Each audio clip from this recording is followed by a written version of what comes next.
भारत में आतंक का दूसरा नाम बने लॉरेंस गैंग के मास्टरमाइंड सुल्तान उर्फ अमित शर्मा को अमेरिका में गिरफ्तार किया गया है। सलमान खान के घर, गैलेक्सी अपार्टमेंट से लेकर सिद्धू मूसेवाला की हत्या तक हर बड़े केस के पीछे सुल्तान का हाथ था।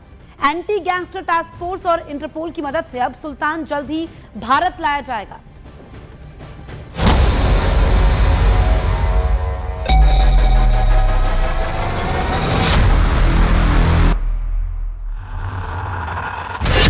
अमेरिका में गिरफ्तार लॉरेंस गैंग का कुख्यात ऑपरेटर, इंटरपोल और एफबीआई की मदद से शिकंजे में फंसा सुल्तान।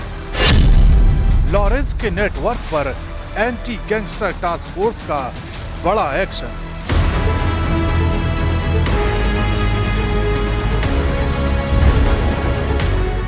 सुल्तान उर्फ अमित शर्मा उर्फ जैक उर्फ अमित पंडित, नाम अलग पर खौफ एक जैसा। लॉरेंस गैंग में सुल्तान ही आखिरी फरमान तय करता है। सलमान खान के घर फायरिंग, सिद्धू मूसेवाला की हत्या, जयपुर में राष्ट्रीय करणी सेना के अध्यक्ष की हत्या। हर बड़े केस में उसका नाम सीधे नहीं आया, लेकिन एंटी गैंगस्टर टास्क फोर्स जानती थी कि हर धमकी और रंगदारी के पीछे वही चेहरा है। दुबई से स्पेन तक उसका पीछा किया गया, लेकिन कहीं सुराग नहीं मिला। आखिरकार अमेरिका में उसे दबोच लिया गया। लॉरेंस गैंग के लिए सुल्तान मतलब आखिरी दवा, हर मर्ज का इलाज। स्पेन, इटली घूमा, उसके बाद में हमें पता चला कि इलीगल तरीके से, मतलब गलत तरीके से अमेरिका पहुंच गया, मतलब गलत डिटेल्स के साथ। तो अमेरिका में भी हमने जहाँ जिन जिन कंट्रीज़ में गया था वहाँ इंटरपोल से लगातार संपर्क में रहे। सबसे पहले हम लोग हमारे जो योगेश यादव साहब थे उनके टाइम में, नरोत्तम वर्मा इनकी टीम ने इसका जो इंटरपोल रेफरेंस वगैरह खूब भेजा और रेड कॉर्नर नोटिस निकलवाया था। उसके बाद हर कंट्री में जहाँ जहाँ हमें शक लगा, जैसे जर्मनी में हमें शक लगा था, स्पेन में शक लगा, इटली में, दुबई में, सब जगह हमने इंटरपोल रेफरेंस लगातार भेजते रहे और सीबीआई के थ्रू हम लोग लगातार कोशिश करते रहे उनको लोकेट करने के लिए। अमित शर्मा उर्फ सुल्तान राजस्थान के श्री गंगानगर जिले के मटीली राठान गांव का रहने वाला है। 2021 में फरार होकर उसने दुबई, स्पेन और इटली का रुख किया और अवैध तरीके से अमेरिका पहुंच गया। अमेरिका से ही वो लॉरेंस गैंग चला रहा था।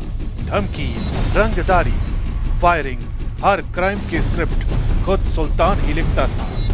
गैंग को एक कंपनी की तरह चलाते हुए वो मास्टरमाइंड और एमडी की तरह काम करता था। अमेरिका में पकड़े जाने तक उसके पीछे कई सुराग हो चुके थे, लेकिन एजीटीएफ और इंटरपोल की टीम ने मिलकर उसे दबोच लिया। पहले रोहित गोदारा, अभी जैसे जितना सुनने में आता है कि गोल्डी ब्रार के संपर्क में काफ़ी रहा है और गोल्डी ब्रार के साथ हथियारों की जो मुहैया कराना और इसमें प्लस रोहित गोदारा के लिए भी टारगेट वो ढूंढना।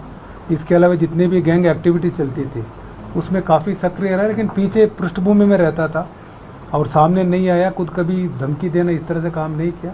लेकिन जो बैकग्राउंड ऑफिस पूरा संभालना, जैसे टारगेट आइडेंटिफाई करना, हथियार मुहैया कराना, शूटर्स को भिजवाना, शूटर्स को रुकवाना, उसके बाद जो पैसा आया उसको गैंग तक पहुंचाना, उसको सेफ कहीं लगाना और पूरा गैंग चलाने में अहम भूमिका रही इसकी।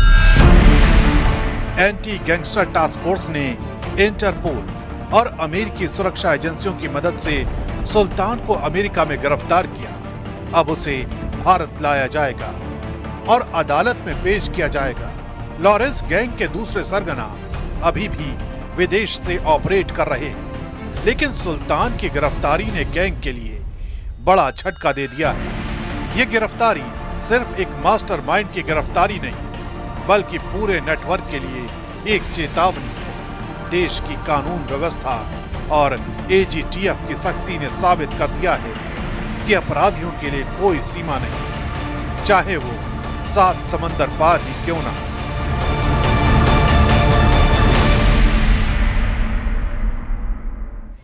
लॉरेंस गैंग का मास्टरमाइंड सुल्तान उर्फ अमित शर्मा सिर्फ धमकी देने वाला चेहरा नहीं बल्कि गैंग का डॉक्टर और एमडी भी था।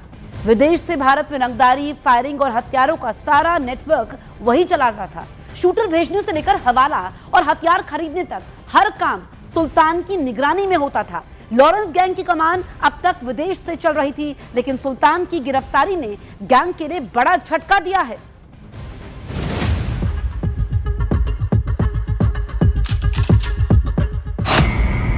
कैसे लॉरेंस गैंग का खासम खास बन गया सुल्तान? कैसे लॉरेंस गैंग में एमडी की भूमिका निभाता था सुल्तान? कैसे टारगेट का चुनाव करता था सुल्तान? लॉरेंस गैंग में सुल्तान का रोल सिर्फ सरगना का नहीं, बल्कि अपराध करने के हर हुनर की वजह से वो हर फैसला भी करता था और हर ऑपरेशन में मास्टरमाइंड की भूमिका निभाता था। मसलन धमकी का टारगेट तय करना, रंगदारी के पैसे रिसीव करना, हवाला ट्रांसफर। गैंग के हर सदस्य के पास केवल एक नंबर था, सुल्तान का। वो गैंग का कोऑर्डिनेटर और एमडी की भूमिका निभाता था। सुल्तान की निगरानी में गैंग के सभी ऑपरेशन चलते थे और वो सभी के बीच तालमेल बनाए रखता था। स्पेन, इटली घूमा। उसके बाद में हमें पता चला कि इलीगल तरीके से, मतलब गलत तरीके से अमेरिका पहुंच गया, मतलब गलत डिटेल्स के साथ। तो अमेरिका में भी हमने जहाँ जिन जिन कंट्रीज में गया था वहाँ इंटरपोल से लगातार संपर्क में रहे।